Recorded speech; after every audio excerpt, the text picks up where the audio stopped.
Sorry for interruption, wait. तो हम यहाँ तक पहुँच चुके हैं कि जो आपके पास A ट्रांसपोज इंटू एक्स है वो यहाँ पे क्या है, B के इक्वल है। Fine, now look, A transpose into x equal to B। Now one thing which you need to do here, अब आपने यहाँ पे x वैल्यू को निकालना है। तो अगर आप x वैल्यू को निकालना चाहते हो तो आपको यहाँ पे A ट्रांसपोज को एलिमिनेट करना है, और A ट्रांसपोज को एलिमिनेट करने का मतलब क्या है, आप यहाँ पर A ट्रांसपोज इनवर्स से मल्टीप्लाई कर दो। कारण क्या है, बिकॉज अगर किसी भी मैट्रिक्स को उसके इनवर्स से मल्टीप्लाई करोगे दैट विल बिकम आइडेंटिटी।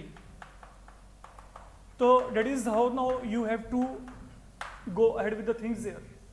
तो ये A ट्रांसपोज का हम क्या लेके चल रहे हैं, इनवर्स लेके चल रहे हैं। देखो कंसेप्ट वही है, अगर मैं कहता हूँ कि AX इक्वल टू B है तो हम क्या करते थे, ये A को एलिमिनेट करने के लिए we were multiplying by A inverse. तो यहाँ पे क्या करेंगे, यहाँ पे हम यहाँ पे A ट्रांसपोज इनवर्स के साथ दोनों एंड पे मल्टीप्लाई कर रहे हैं। Now you are getting an identity here. Now what is identity into x, ये x होता है, we know it. Then what is A transpose whole inverse. अगर हम यहाँ पे बात करके चलें, there is one property that I am going to introduce, now remember that one, कि A transpose whole inverse that is equal to, आप इन दोनों को आपस में हमेशा जो है इंटरचेंज कर सकते हो। मीन ट्रांसपोज के प्लेस में यहाँ पे इनवर्स, एंड देन इनवर्स के प्लेस में यहाँ पे क्या है, ट्रांसपोज। तो I can rewrite it to be A inverse whole transpose. Fine, तो मैंने इन दोनों को इंटरचेंज कर दिया into B, and now that is exactly where you will be now making use of A inverse. तो A इनवर्स का value क्या है, ये पड़ा है यहाँ पे A इनवर्स का वैल्यू, इसको चेक करते हैं। Now what is A inverse here, 1/10 time 4 2 2 minus 5 0 5 1 minus of 2 into 3 1 minus of 2 and 3। B यहाँ पे क्या है, लेट इट चेक। B हमारे पास ये पड़ा है -4 0 and 2, it was not -4, okay fine. ये हमारे पास यहाँ पे क्या है, ये +4 है। तो ये हमारे पास यहाँ पे क्या है, 4 0 and 2, you can check. Fine, तो ये हमारे पास यहाँ पे क्या है, 4 0 and 2 है। तो अब अगर आपने इसको सोल्व किया तो इसको सोल्व करके यहाँ पे क्या आएगा, but one more thing that you have to remember, ये जो वैल्यू मैंने यहाँ पे फिल की है 1/10 टाइम, ये A इनवर्स का वैल्यू है, और यहाँ पे क्या है, A इनवर्स ट्रांसपोज है, तो ये गलती ना हो, ठीक है। आपने यहाँ पे ये ट्रांसपोज साथ में लेके चलना है।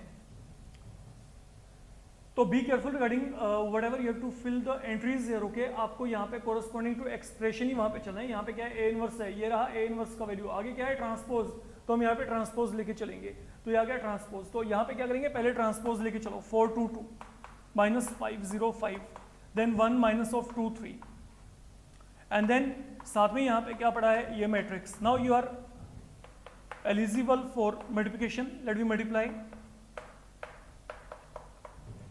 तो जब आप यहाँ पे मल्टीप्लाई करेंगे तो that is something we are going to get, and now you can simplify it. अगर आप यहाँ पे इसको सोल्व करेंगे तो आपके फ्रैक्शन में यहाँ पे आंसर आ जाएंगे, आप उसको अपने चेक कर सकते हैं। लाइक 18.10 आपके पास यहाँ पे क्या बनेगा, 9.5, देन यहाँ पे 2/5, एंड देन 14 मत मीन यहाँ पे क्या आएगा, 7.5। तो ये आपके पास यहाँ पे x, y और z के जो है, these are going to be the required values of x, y and z। That is all I can say here. Fine, तो इस पूरे चैप्टर में आपके पास ये जो है, ये कंटेंट आफ्टर मैट्रिक्स मेथड, जो ये कैटेगरीज हैं 1 2 3 all have been really important enough. तो इन तरीके के कैटेगरी बनते हैं, या तो आपको डायरेक्ट वहाँ पे जो है, लाइक ये वाला केस था, इसमें ए आपका मैट्रिक्स डायरेक्ट बन गया था। जो सेकंड केस है, ओके, वहाँ पे जो प्रोडक्ट था that was coming in form of an identity matrix, वो A into B equal to 8 into I आ गया था, आपको याद होगा। थर्ड में क्या है, जो ये मैट्रिक्स है ये डायरेक्ट नहीं बन सकता, उसका ट्रांसपोज वहाँ पे बन सकता है, इसके सिवाय और कोई पॉसिबिलिटी ही नहीं है। तीनों में से कोई भी एक केस जो है वो जनरली आपके पास वहाँ पे 4 मार्क्स, और even a problem can be awarded to you in 6 marks. तो be very careful regarding all this problems. Fine, तो ये वो प्लेस है जहाँ पे आप लोगों का ये पूरे का पूरा जो चैप्टर है वो यहाँ पे डिटर्मिनेंट का फिनिश होता है, okay, and that is all you can prepare from examination point of view. अब जो आपका अगला चैप्टर रहेगा, okay, we will be moving across I can say LPP, linear programming. तो फ्रॉम दैट चैप्टर आपके पास यहाँ पे क्या, we are definitely going to get problem in 4 marks, वो तो पक्का आना ही आना है, ठीक है।